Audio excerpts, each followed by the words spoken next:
All right. Hello and welcome to the Business Octopus. Now, today we have a interesting title. Do you want fries with that?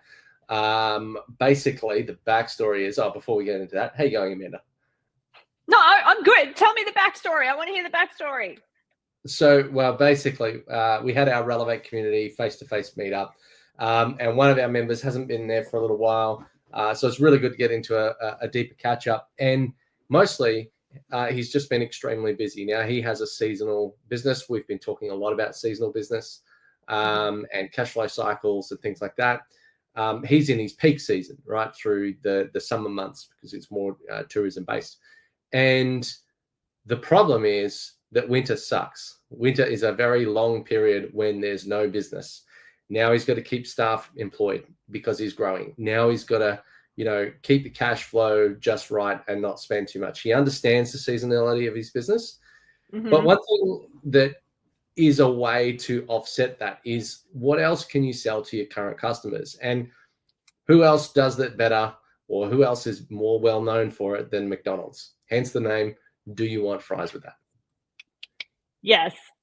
Fries, drink, meal. Would you like to upgrade that meal? Could we help you out with a soft serve cone? Maybe you'd like an apple pie. Yes, they are the pros.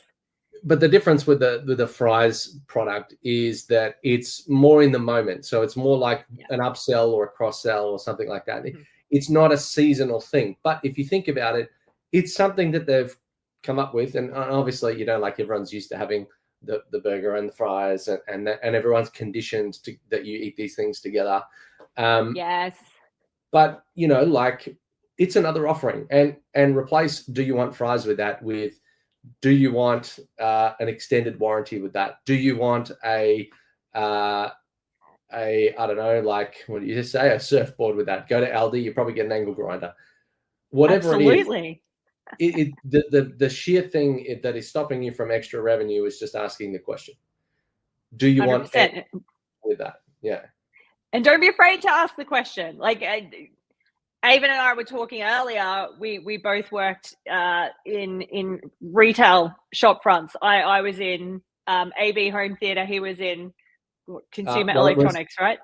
Yeah, it was Dick Smith, aka Tandy. So they were really one brand at that point. And if you were in a Tandy store, you just had a different tie. And then if you were in Dick Smith's right, store, wow, you had the little circuit tie. So same brand, same system, same concept. And that was I think about 10 years later, they had that shut down because I did that right out of school. Because I when I was in school, I actually missed quite a bit of school because I joined Army Reserve at 16, 9 months, and I was in year 11 at the time. So I had to go and make up all of those classes. And then I was finishing year 12. And then during that time, I was doing my transfer to full-time because I wanted to make sure that I finished year 12.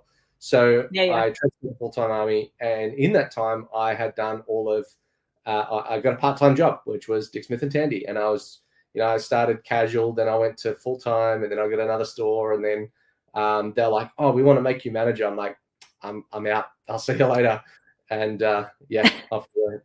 But the thing, getting back to the story at the start, like the person with the seasonality problem, realistically, their audience buys other things in other times of the year. So if your seasonal business here and you only buy summer things for summer, well, in winter, you get rid of the summer collection, you bring in the winter collection, but it's the same clients and ideally the same, like, maybe not the same individual clients, but the same set of clients, the same audience, the same type of people that shop with you because they know you, they're familiar with you, or, you know how to reach them.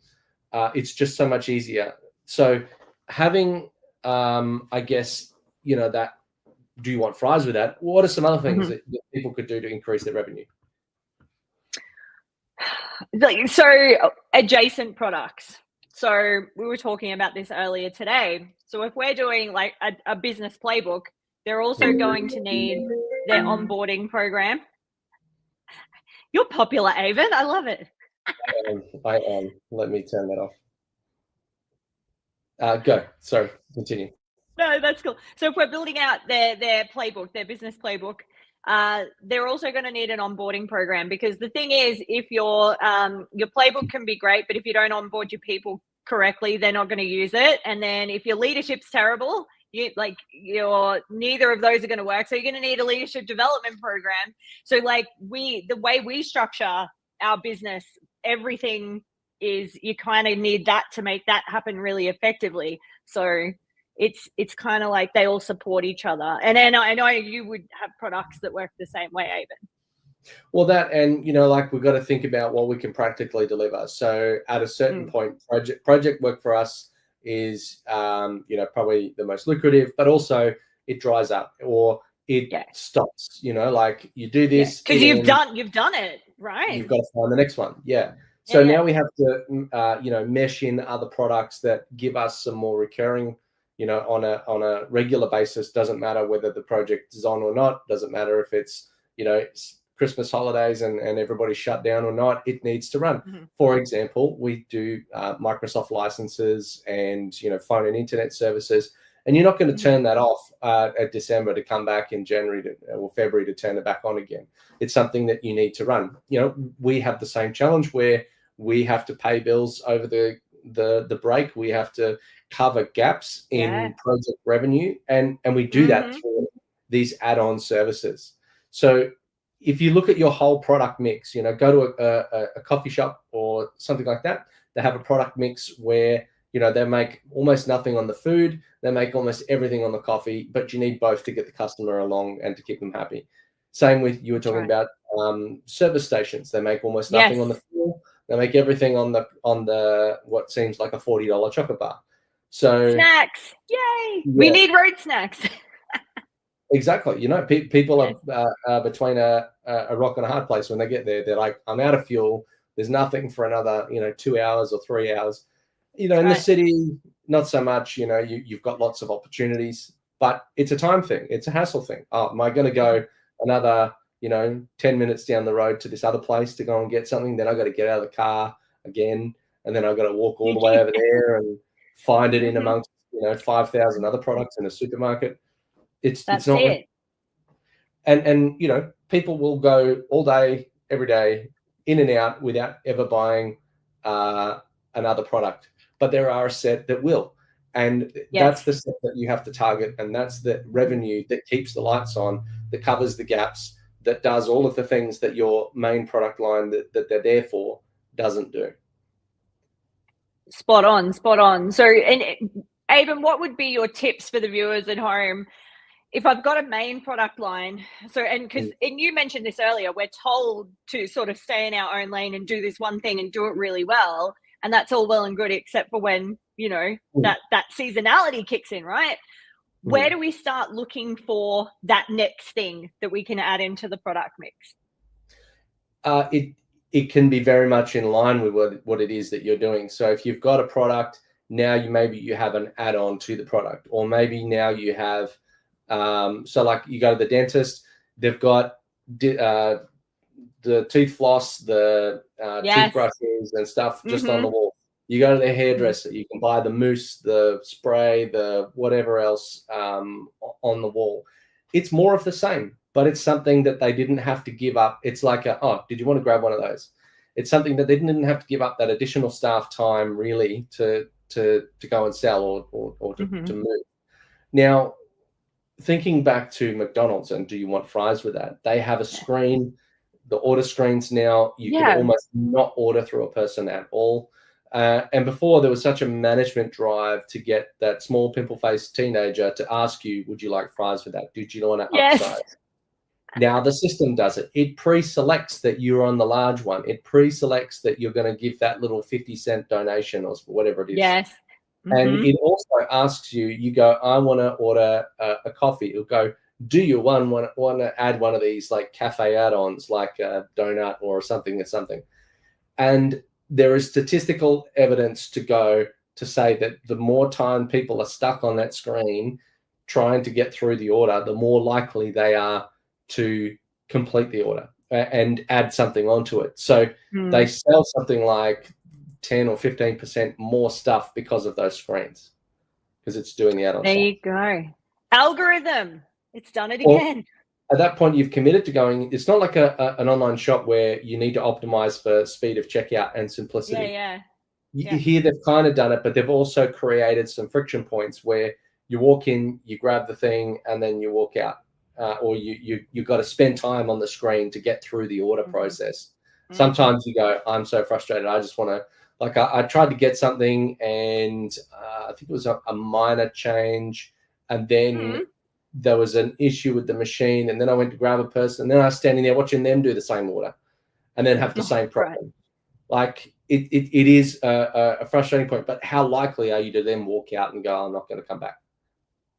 It's pretty low. I mean, yeah. I'm still going back. Yeah, unfortunately, it is convenient because it's everywhere. Yeah. It's somewhat reliable, not good. But you go back because you go, well, if I go to this other place, I'm going to have to wait 20 minutes instead of 5 or 3. 100%. 100%. You can't fault the system when it works, right? If it's stupid but works, it's not stupid. So how would you build your system to be so good that even when it's bad, it's still pretty good?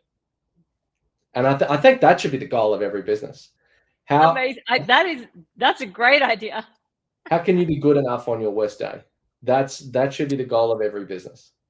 Like, if you want to ever get out of being like the one behind the counter, the one serving every single customer and doing every single thing, you don't have to be good. You don't have to be great. Look at how many people complain about Macca's and still go back, and they're still one of the biggest things ever. You know, and there's some trends changing and some other things involved now, but this is almost like a 100-year business. Like, it's going strong. That's it. And like another example of that, people complain about like visiting Disney parks. Of course, there's a Disney reference from me, but like there's just constant complaints about the price of going to Disney, and yet they still go. They keep going, and they keep going, and they keep going. And the only thing that would make them reconsider is if people stop going, but people still go. So it's like, yeah. Well, they've created such a brand position for themselves, but they have the upsell as well. You get in. Oh, you want to get the family pass, or do you want to get the annual pass? The fast pass. Do you want to cut the line, or any of those sorts of and then there's the photo pass. There's so many. And then when you get in there, you're stuck there. You're not really going to go anywhere else. So the drink is like 3 times the price. This is the convenience store pricing. Exactly the same. That's right. Theme park pricing, friends. It's real. It's real. So I think, in the sense of, do you want fries with that? We're coming at it with the idea that you're going to reduce your risk. For us, it's a focus risk, right? I've only got a limited set of hours in the day, certain amount of attention that I can give to any one project. And at a certain point, I am not scalable. And so I need other things that I can sort of add on to that to keep growing revenue, to make the business a bit more effective and scalable, and maybe give me time to and breathing space to start building other products, other services, other things, and maybe training up other team to take over, developing processes, building templates. And it's going to give you that space to get out of, or to get off the tools, or like to get away from the front line of the management of the business. And then even your worst day, eventually, like when you got all the checks and all the balances, is good enough to be passable. That someone might go, but would still probably come back. Yes, I love that's that. The goal. Let's say that's not the primary goal. The primary goal is to wow the socks off everybody. But you need the checks and balances so that even on your worst day, that it's still pretty good. Still pretty good. I love that. Take that one home with your team. Take that one home. Yeah, maybe the next episode should be called "Still Pretty Good." Ooh, yeah, we'll come up with a plan on how to do that. If you are watching and you want to know what the hell we're talking about, or if you want to contribute to the conversation, join the Relevate community. We've got heaps of tips, tricks, guides, and we take those discussions and bring them here to the live stream. So. But obviously, we go much deeper in person and more specific than what we can on a live stream. So thank you for watching. You stay classy.